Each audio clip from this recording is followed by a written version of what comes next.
today with a focus on an evidence-based plan for improving children's oral health with and through education settings. We've got a really exciting agenda today, so let's dive in. First, I'll start by giving a brief outline of the history of the reports and how we've got to where we are today. Back in September 2023, Dr Megan Wood and Professor Marshman Williams were commissioned by the Child of the North All-Party Parliamentary Group to write a report about the challenges that children in the north of England face. However, this report moved away from the idea of it's grim up north to paint a really positive picture of all the great work that researchers, practitioners, schools, communities, non-profit organisations, etc. are doing in the north of England to create a fairer future for all children and young people, regardless of their geography or circumstance.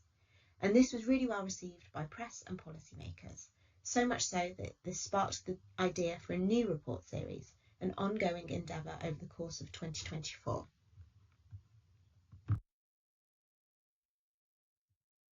This series of reports was commissioned by the Child of the North and the Centre for Young Lives, which is a think tank led by Anne Longfield, the former Children's Commissioner. The series was produced in collaboration with the N8, so the 8 most research-intensive universities in the north of England, plus their partnered universities, known as the N8+, which you can see on the screen here. Each report in the series sets out evidence-based recommendations for the new government, and each report is led by different researchers from different universities within the N8+. And these are some of the reports that have been released so far. So we've got reports on SEND, on the autism crisis, on poverty, on mental health and wellbeing. We're releasing one report a month over the course of 2024, which means that we've also got a few more reports to be released, such as absences and youth crime. So if you're interested in any of these topics, please do take a look at the Child of the North website, which I've linked on the slides here. We are here today to talk about an evidence-based plan for improving children's oral health with and through education settings. So without further ado, let's get started.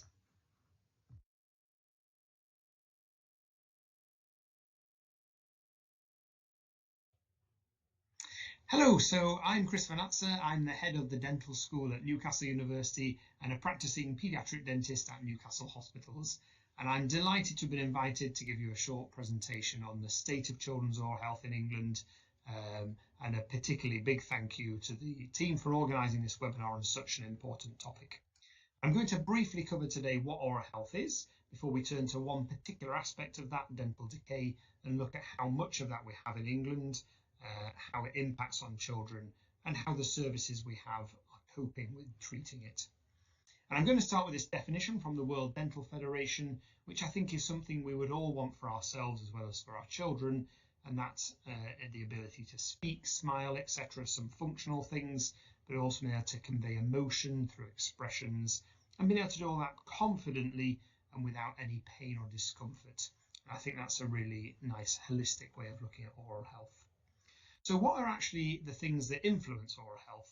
Well, I think we often tend to think about the third box from the right here, which is all about individual things, diet, so sugar would be an obvious one for decay, alcohol, tobacco, physical activity, maybe not so much for oral health, and also hygiene, so brushing teeth, oral hygiene. But actually we have to remember that they are influenced by wider things, so your social class, your education, your circumstances, and the health service that we have available to us. And those in turn are influenced by policies, both at national and even global level. And so when we're thinking about addressing oral health, we need to think about all those different levels. And increasingly, we've also begun to think about this yellow box at the bottom, which is the commercial determinants of health. So how do some of the companies influence policies through lobbying? How do they influence the research agenda? How do they market and promote to change behaviour? And I think it's also important that we think about how we address those too. So now let's focus on decay, and the reason I picked that one is because it is the most prevalent oral disease for children in England, and these figures illustrate that really starkly. And it's quite shocking to think that a 3-year-old, they've only just got their full set of milk teeth, baby teeth. Well, 1 in 10 of those have already got experience of dental decay. And that leaps up to nearly a third of 5-year-olds, and then pretty old data now, but 15-year-olds, it's nearly half of them that have dental decay. And it's very easy to let those figures wash over us and not really engage with those percentage figures. But actually, when you stop and think that half of our 15-year-olds have a preventable disease that has significant impacts, as we'll see shortly, that's really pretty shocking. And we know that that does vary, and different people have different experiences, different amounts of disease, inequalities in other words. And we know one of the key drivers of inequalities is deprivation. So this chart shows the local authorities in England. Each blob is a local authority, and it shows how deprived that local authority is along the bottom here. So how far right you are is more deprived. And then up the side of the screen, we can see the amount of decay. So the higher you are, the more decay you have. And you can see that there is a link here between deprivation and decay. Not a surprise, perhaps. It's not a perfect relationship. Of course, the dots are quite scattered, but it's definitely one of the key things that seems to influence how many people in an area have oral disease, dental decay in this case. And we know there are other things that drive inequalities. A particularly key focus at the moment is around ethnicity. And we know that some groups have significantly more experience of dental disease. So there are some real problems here in terms of the experience that different people have and the fairness of that.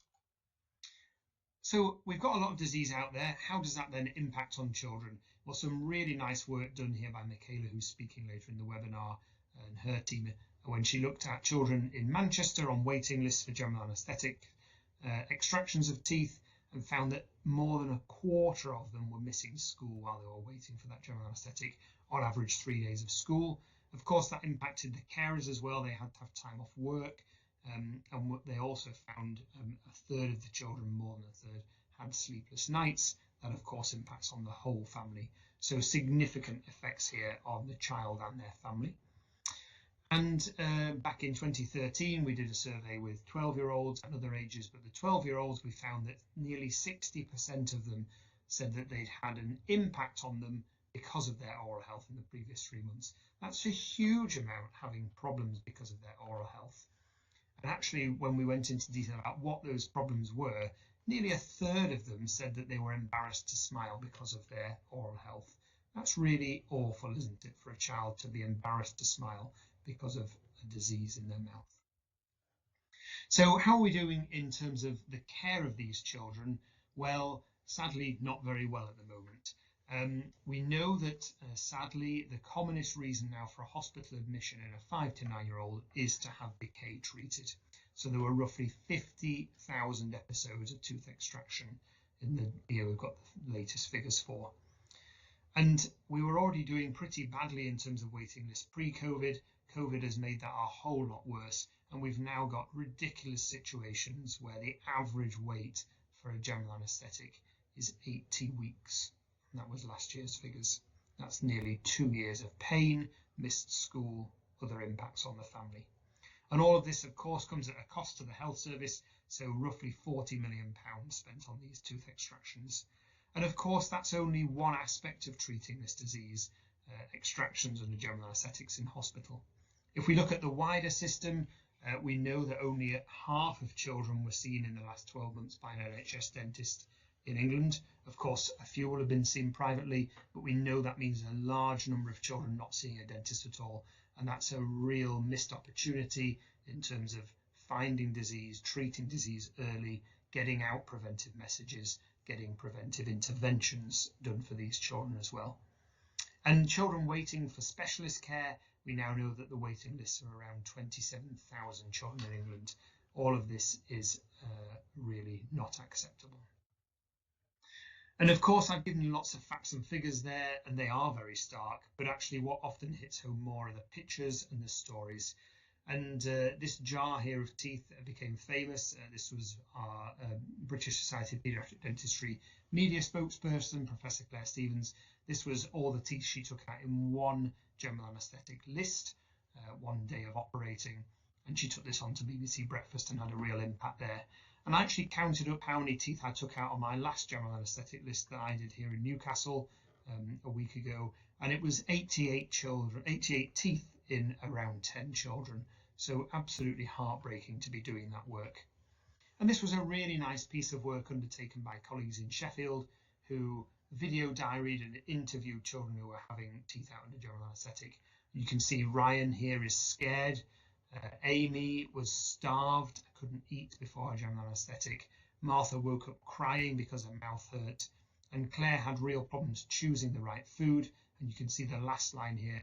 When I got back to school, we were having chocolate crunch, which is my favourite, and I couldn't eat it. So some really hard-hitting messages there from the children themselves. So in summary, I would say that good oral health is absolutely vital to a positive childhood, but that also then has an impact across someone's life course. And we know there are significant impacts of dental disease on multiple aspects of a child's life, but sadly we've got a lot of that disease in England with significant inequalities. And sadly again, we have real problems with dental care for children. So I've started with a fairly depressing picture, and I make no apologies for that. I think there are lots of solutions actually. A multifaceted solution is what we need, and I hope the rest of the presentations will give us some of those and actually give us some hope. Thank you very much.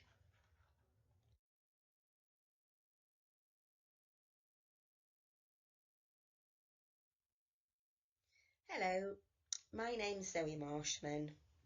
I'm a Professor of Dental Public Health at the University of Sheffield, and I was one of the lead authors for this report. So in my short talk in this webinar, I'm going to describe the policy recommendations and principles that we have outlined. So while this photo shows a child that's smiling, yes, they have got tooth decay, you can see it on the front teeth. We know that tooth decay does have a significant impact on the lives of children and their families. So urgent action is now needed to once and for all improve their oral health and reduce the oral health inequalities that we know exist. Preventing tooth decay can be done by the combined action of tackling three different risk factors. And those risk factors include reducing sugar consumption, so not just the table sugar that you can see in this photo, but the hidden sugar that's in lots of the food and drinks that children have. Optimising exposure to fluoride in the variety of different vehicles, but also improving access to dental care, but with a particular focus on preventing diseases, and particularly tooth decay dental caries. So there's been lots of activity over the past decades on this, but in our report, what we're suggesting is that there's no one single intervention that's needed to produce this urgent and radical action that we know is needed, but rather we need to use a more strategic approach. We've suggested in our report that the use of this river metaphor, whereby we work at different levels, the upstream policy angle, the midstream approaches, community-based and school-based approaches, but also more downstream approaches that take place in the health service and the dental services. So the figure here shows how the river metaphor can be applied to children's oral health, and Michaela in her talk will describe more about the evidence for these approaches. So moving on to the recommendations in the report, what we're suggesting, firstly, is the development and implementation of a national child oral health improvement strategy. So we haven't had a strategy of this kind before. We feel it needs to cover both the sugar angle, the fluoride in its various vehicles, and also dental access. And we know that the use of upstream, midstream and downstream approaches to tackle those three risk factors gives us the best chance of success of actually improving children's oral health. And we suggest that that board needs to have representation from a wide range of stakeholders, and that board needs to be appointed to oversee the implementation of this strategy. Secondly, and because of the prominence of education in children's lives, we recommend that there's more closer working with early years and schools to try and reduce tooth decay. We know now that the policies from the Department for Education and local government have now recognised the contribution that poor oral health can make to attendance at nursery and school, to school readiness. So we recommend that we maximise the impact that early years and education-based interventions can have. And finally, our third recommendation is that access to dental services for children is improved, and the organisation of those services is reformed to have more focus on prevention, but also to make dental visits for children and families a more positive experience, with the opportunity for lifelong improvements in dental attendance and perceptions of dental encounters.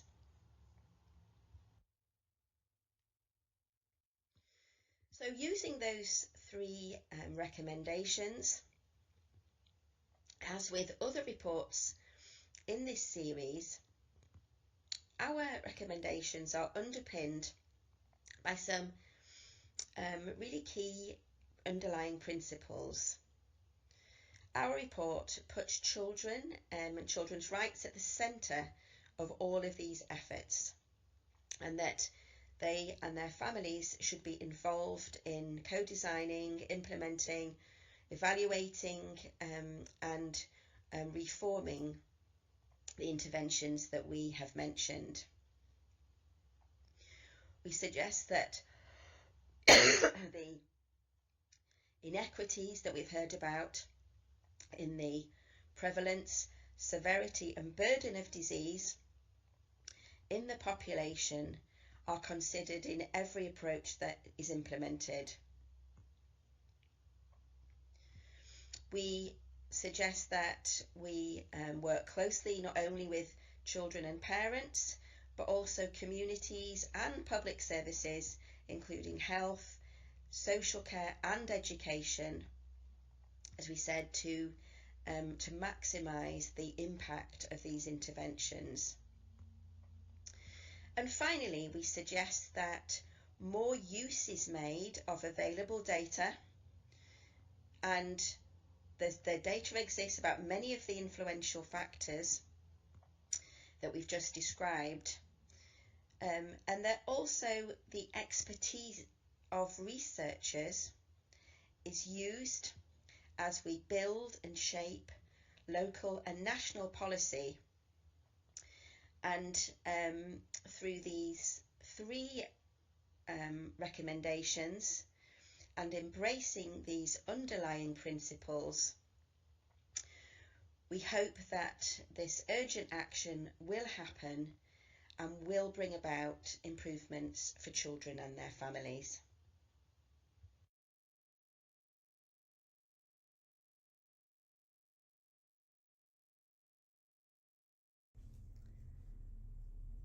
Hello, My name's Dr. Michaela Goodwin. I'm a senior lecturer at the University of Manchester, focusing on children's oral health, and I've been invited to talk to you today about what the evidence tells us, thinking about different ways we can prevent poor oral health. I'm sure you hear a lot about the importance of good oral health and the impact diseases such as tooth decay have. You'll see some statistics on the screen around some of the impacts of poor oral health on children. However, these figures can differ across the country, and we often see those in the most deprived areas carrying the highest burden of disease. Diseases such as dental decay are almost entirely preventable, and we'll be exploring some of the evidence and how we can prevent dental decay in this webinar. For many years, the surgical model has been the mainstay of dentistry, with those who develop dental decay having to come in possibly for teeth extracted or filled. It often means we're just dealing with the problem when it's too late. Children are already in pain and can sometimes need treatment which can cause distress and create anxiety. But there now is a push to move towards a more preventive approach, reducing the number of people with disease and the severity of disease. Prevention of tooth decay is crucial to improve oral health of children and young people. In addition, prevention is less costly than treatment, therefore saving the NHS money. We can think about prevention broken down into three different components called upstream, midstream and downstream approaches. We'll explore the evidence behind each of these in turn. So on to upstream interventions. The first we'll talk about is sugar tax. This is important as sugar consumption is a major risk factor for tooth decay and other health issues such as obesity and diabetes. To address this, the soft drinks industry levy was introduced in April 2018. The levy imposed charges based on sugar levels, with higher rates for drinks containing more than 5 grams of sugar per 100 millilitres. Following the sugar tax, there was various research conducted, one showing that just over 12% of reduction in hospital admissions for tooth extractions due to decay in children.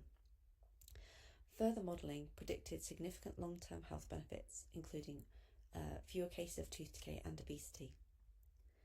Further work is needed to address the commercial determinants of health, such as expanding the sugar tax to include sugary milk drinks, restrictions on food marketing, advertising and promotions. The second upstream interventions we'll discuss is water fluoridation. So currently there are approximately 6 million people in England who are supplied with artificially fluoridated water, so that's about 10% of the population. Water fluoridation has a really long history. It was introduced back in the 50s and 60s in many areas across the world, and at that time the research indicated that there was a large beneficial effect seen for children living in a fluoridated area. So those living in a fluoridated area were seeing a lower rate of dental decay. But there was a lack of contemporary evidence, and more recent research looking at water fluoridation has indicated that we're seeing around a 4 to 5% absolute difference between children about the age 5 living in a fluoridated area compared to non-fluoridated area. And this difference is smaller than previous research showed back when it was conducted in the 50s and 60s. It's not entirely surprising because before 1970 the prevalence of dental decay was much higher. So before this time we had 5-year-old children within the UK, and we saw about a 70 to 80% prevalence of dental decay. So about 70-80% of 5-year-old children having dental decay. Now we see this figure being more like 20 to 30%. That's on average. Obviously, as we spoke about before, different areas can see different levels of prevalence, so some areas seeing 40%. So since the 1970s, we obviously have seen a reduction. Obviously, dental decay is still much too high, but this reduction that we've seen over the years has been mainly attributed to the widespread use of fluoridated toothpaste. So as we say, the more contemporary research is showing this slight decline in beneficial effect compared to research conducted over 50 years ago. This means that implementation of new water fluoridation schemes need to be carefully considered, with aspects such as prevalence of dental decay, cost and support considered as context is crucial. Next we'll discuss midstream interventions. These are interventions based within communities. When looking at child oral health, many of these interventions are school-based, but not exclusively so. I'll be discussing the broad evidence around these. However, I am aware other speakers will be talking specifically about some recent studies looking at these areas. The Cochrane Systematic Review on Community-Based Interventions for Promoting Child Oral Health details a number of approaches and the strength of evidence behind these. The review describes that interventions that are only made up of oral health education components tend to fail in providing a significant improvement when looking at other interventions or comparing it to a control. So when we're looking at dental decay. However, interventions which combine oral health education with other interventions such as toothpaste provision, motivational interviewing, professional oral care, training non-dental professionals, fluoride varnish or other fluoride supplements have demonstrated a positive impact. Therefore, these kind of multi-component and multi-setting interventions are really important to consider. Some studies have also indicated that supporting access to a dentist or other healthcare provider by allowing providers to attend school sessions also have a positive impact.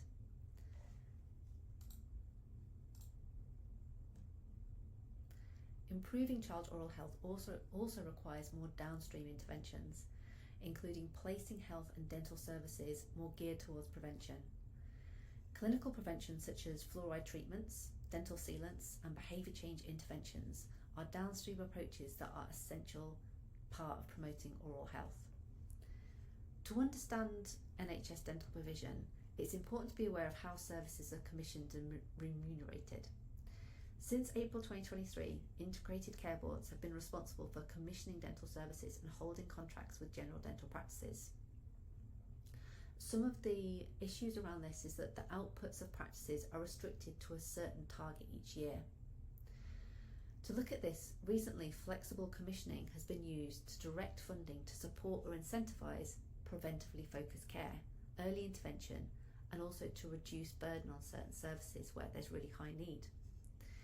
We've observed this in a number of instances. So firstly, in Yorkshire and Humber, flexible commissioning was used to support the delivery of evidence prevention, so as has been described in delivering Better Oral Health Toolkit. Flexible commissioning has also been used across Greater Manchester with the implementation of child-friendly dental practices.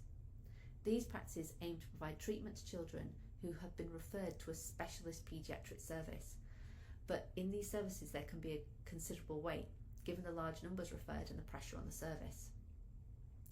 One study has focused on the barriers and facilitators to the implementation of preventive oral health conversations that can take place in primary care dental settings.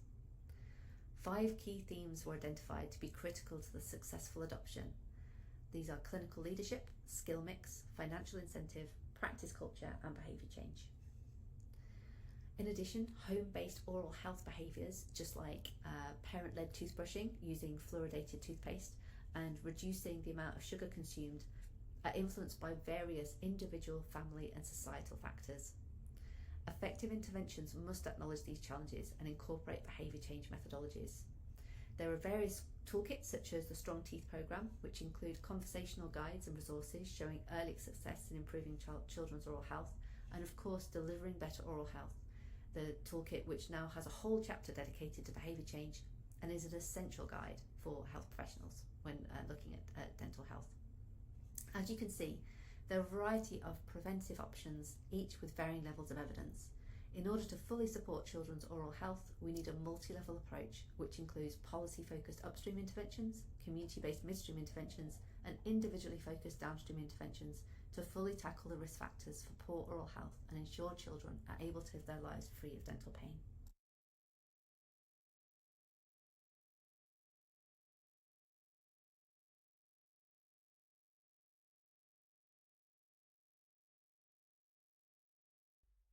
Good afternoon. Thank you for giving me the opportunity to present today. My name is Peter Day. I'm a Professor of Paediatric Dentistry and Children's Oral Health, and I'm one of the co-authors in the Child of the North report. My section is on the interventions and toolkits described in the report.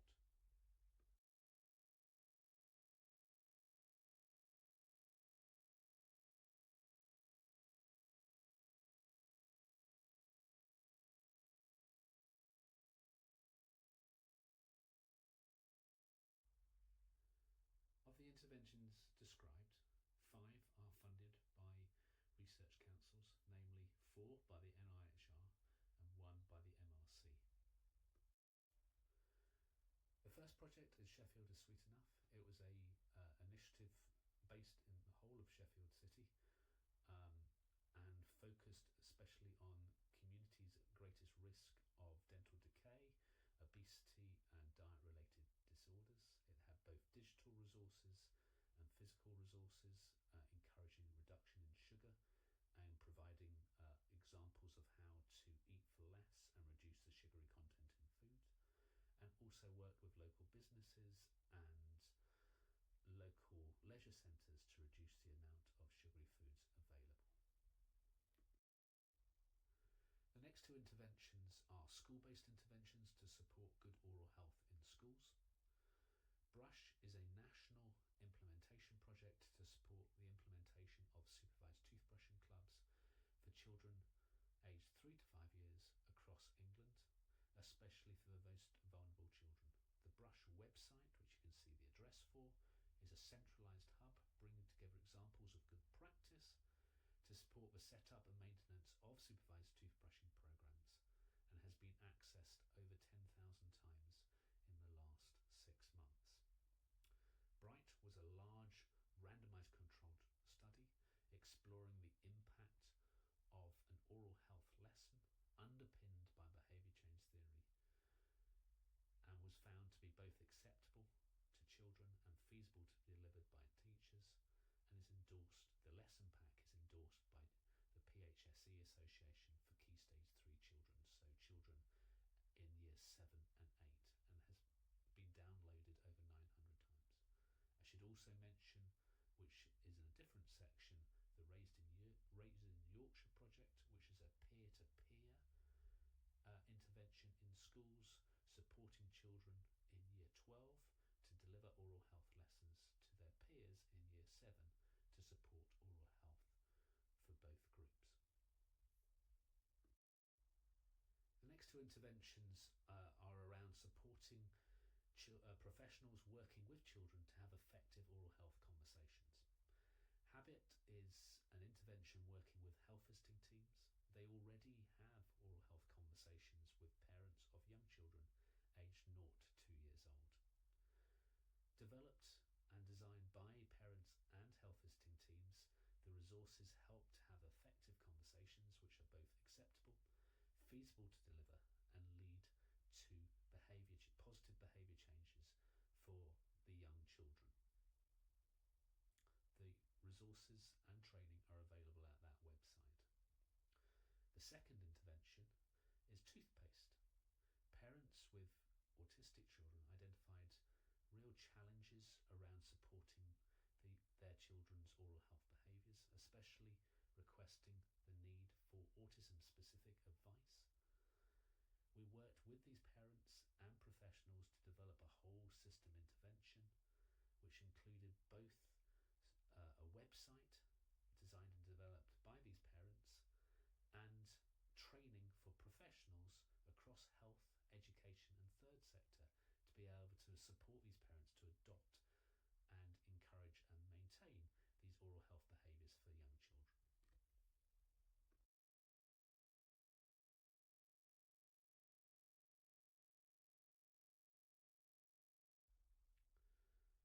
The next two interventions focus on ensuring that children can access dental services. PANDA is a research study which is evaluating the benefits of child-friendly dental practices.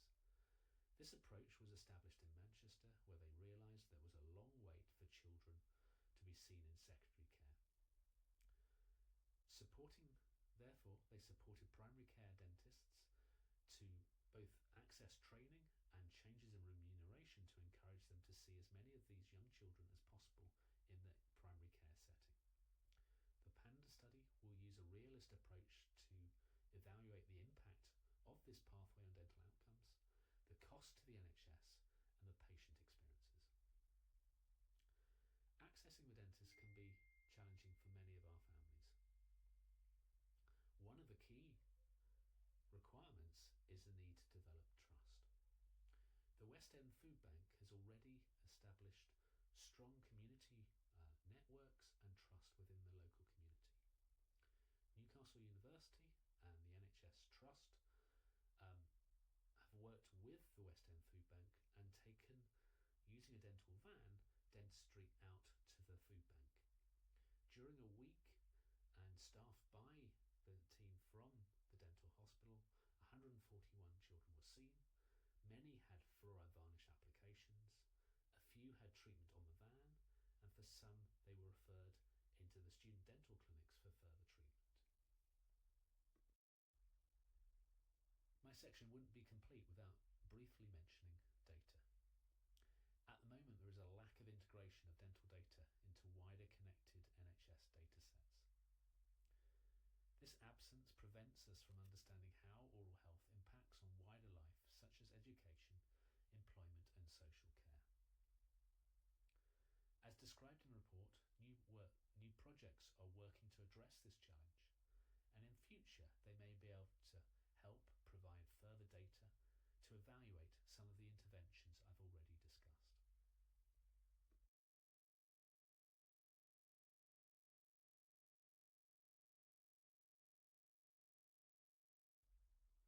So thank you for giving me the opportunity to describe these different interventions. They're all focused at the midstream level, supporting areas, settings, professionals, and accessing dental services. Each of the interventions has an ultimate aim of trying to integrate oral health within children's services and ensuring children grow up with a healthy smile and optimal oral health. Thank you.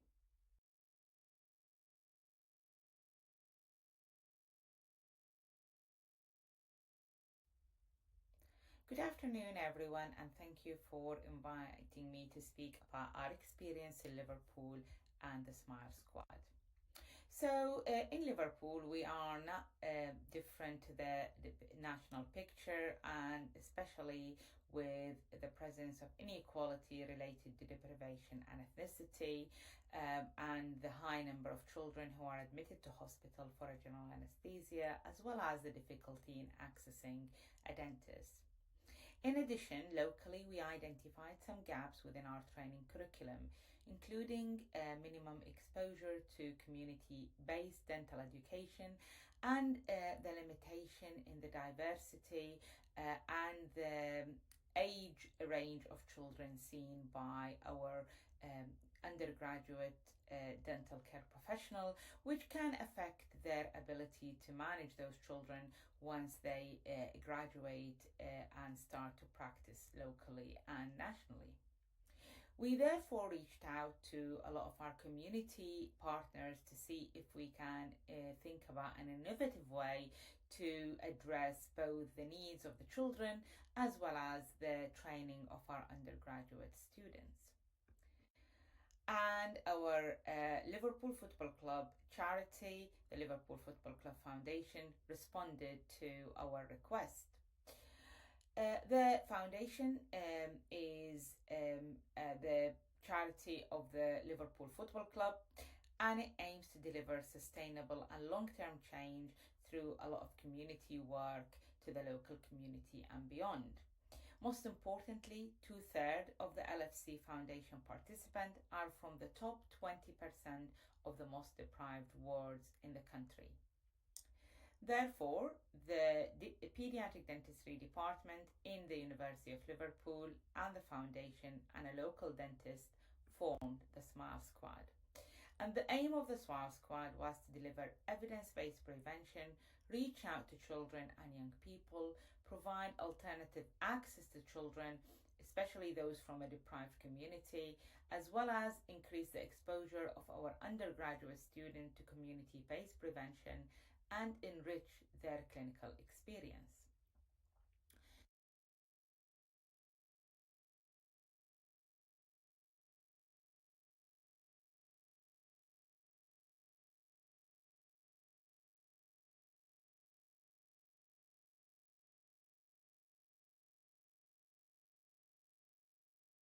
For example, in a primary school, when we visit a primary school, we work with the foundation to identify the school. It will be a school that the foundation have good relationship with.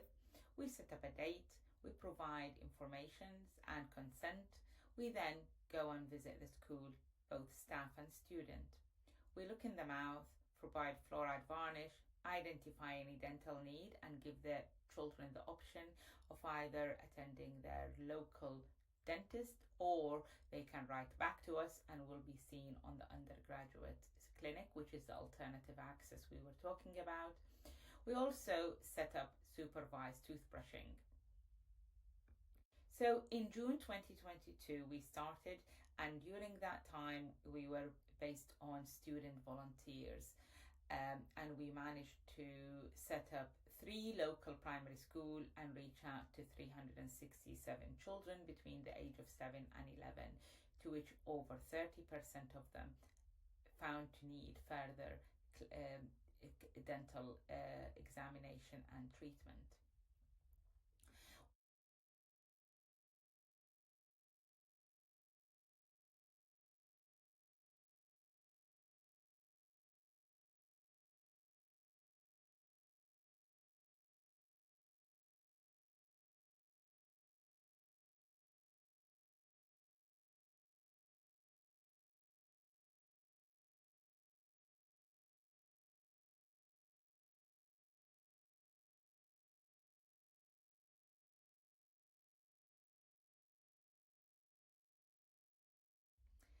In autumn 2023, we have integrated the SMILE Squad within our undergraduate curriculum. We trained our undergraduate students, we made sure that we get feedback and evaluation from them. We then visited 7 schools and reached out to another 633 children. We also expanded our activity to include family hubs. In family hubs, we see children aged 0 to 5-year-old. The majority of those who we actually see are under the age of 3. We provide a knee-to-knee exam, which is a very new experience to a lot of our undergraduate students. And for many of those children was their first exposure to dental examination. We provide prevention and toothbrushing packs and also offer access to our undergraduate clinic. This is very important for our undergraduate students because it means that they are prepared to see those young children and those under 3 years old when they actually graduate into practice. So far we feel that SMILE Squad had an impact on our local wider community. We reached out to over 1,380 children, and this by the end of this autumn will increase significantly as we are now visiting younger children and infants in addition to junior schools as part of our start of term this year.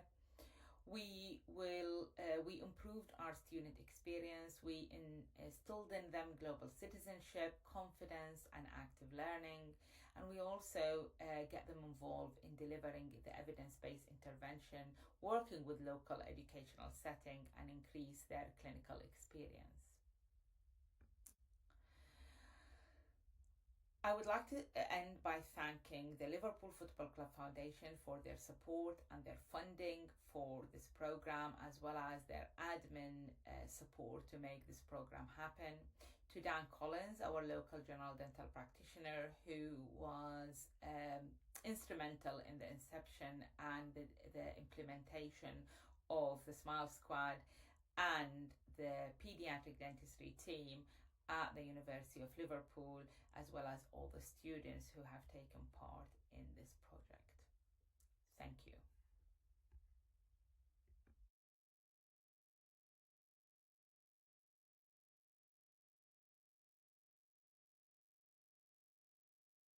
Hello everyone, and thank you for joining today's webinar. My name is Fiza and I'm currently a 5th year dental student at the University of Liverpool. I'll be sharing my insights into what I've learned as a student as to how preventative programs like SMILE Squad can positively impact children's dental health. One of the most rewarding aspects of SMILE Squad was working with the youngest members of a marginalised refugee community. I've seen firsthand how oral health issues are often combined with the broader challenges these children face, such as language barriers, financial limitations, and limited access to regular healthcare. Many of them have never visited a dentist before, and so a calm approach was needed to ensure their first dental visit wasn't too overwhelming. Communicating with them required a thoughtful approach, as many of them were nervous, especially if it was their first time at the dentist. By explaining procedures through fun stories and showing them how to brush on dental models, we were able to make the experience less intimidating. During my time with Smart Squad, I've learned the importance of building trust with these children. It's not just about providing dental care, it's about making them feel comfortable, safe, and understood. I remember one young boy in particular, he was so anxious about having his teeth checked because of an experience his friend had shared with him. Through patience, reassurance, and a gentle approach, we were able to help him feel at ease. By the end of the session, he left smiling, and his parents were incredibly grateful. I've seen firsthand how we can make an impact through early prevention and education. It has also helped me sharpen my communication skills, which is crucial when working with children. Explaining oral hygiene in a way that resonates with children requires creativity and patience, but it's so rewarding to see them understand and engage. Moving forward, my personal goal is to emphasize preventative care in every aspect of my work. I believe that by prioritizing prevention, we can significantly improve the oral health of our communities, reducing the need for extensive treatments down the line. Furthermore, I am committed to continuously learning about the latest preventative methods in pediatric dentistry. This field is constantly evolving, and staying informed about new techniques and research is essential. By incorporating evidence-based practices into my work, I can ensure that I am providing the best possible care for my young patients and helping them develop lifelong oral health habits. Thank you for listening.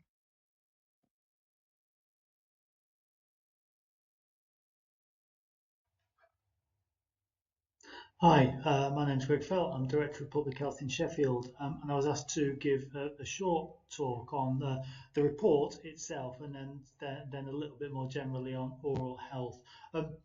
Firstly, on the report, I think it's amazing. There's nothing much more I can say about it. It's a really, really, really, really good, comprehensive report that covers off what I think good looks like in the space of oral health, particularly with regard to education settings, but actually it goes beyond that too.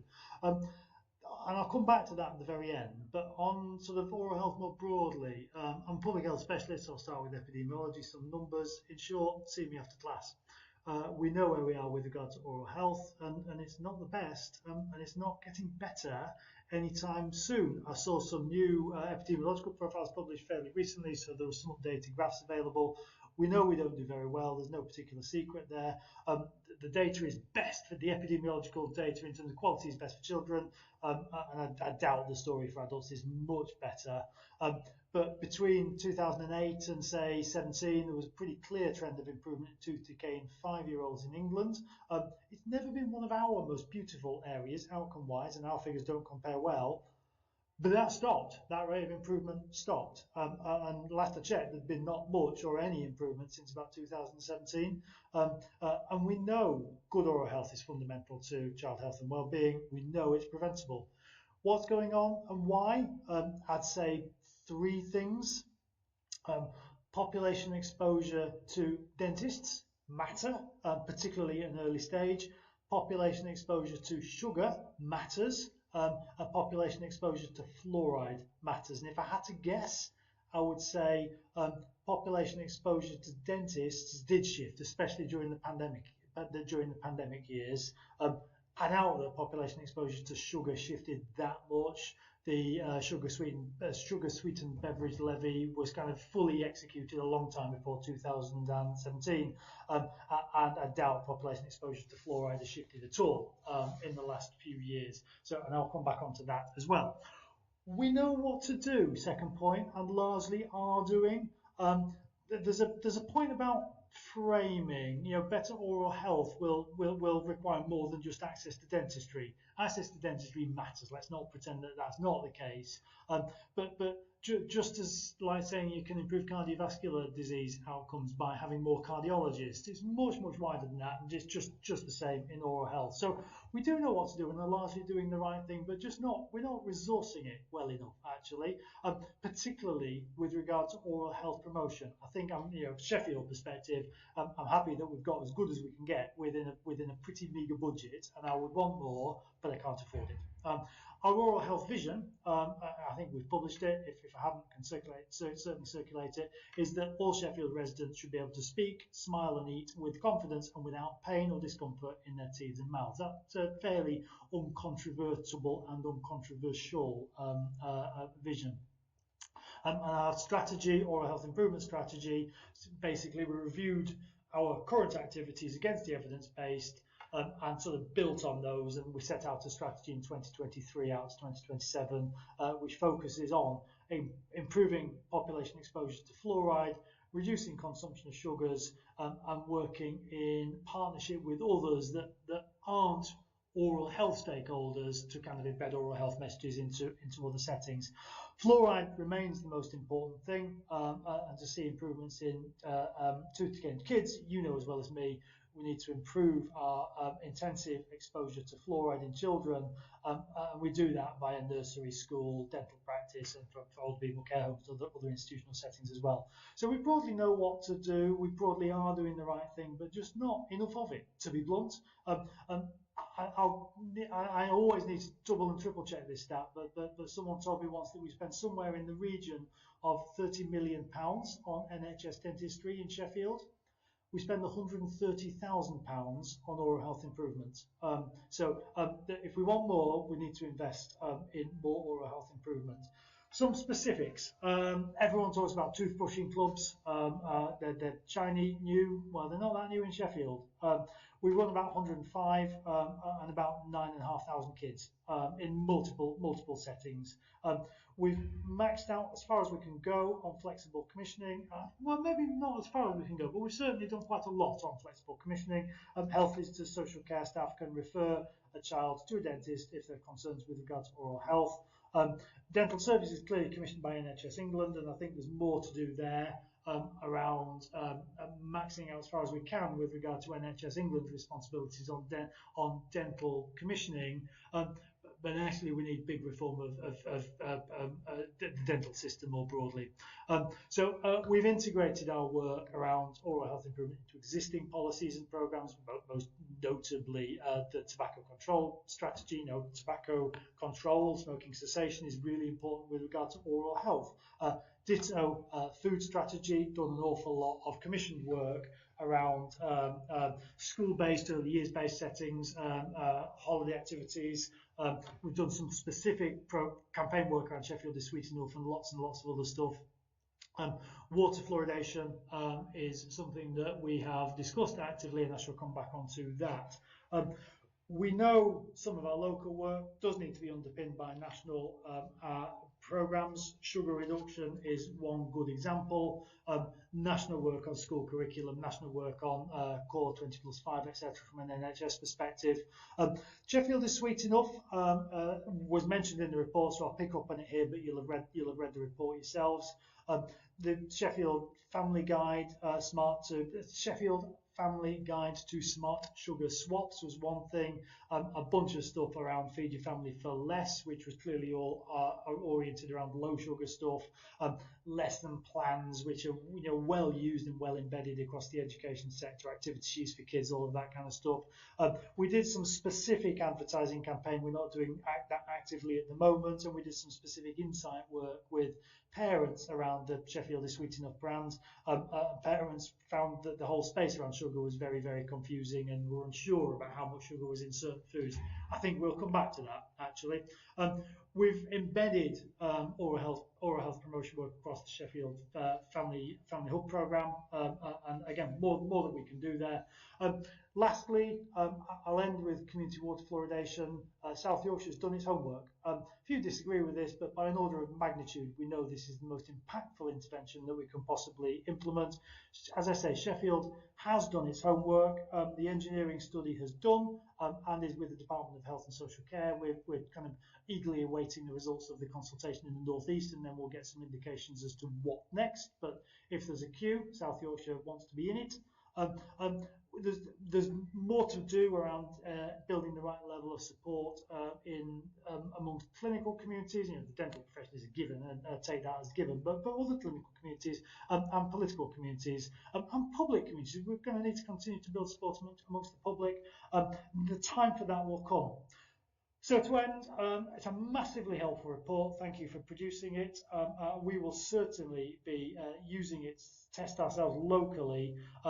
Basically, we'll be stealing many of the ideas in it, and I shall stop there and thank you.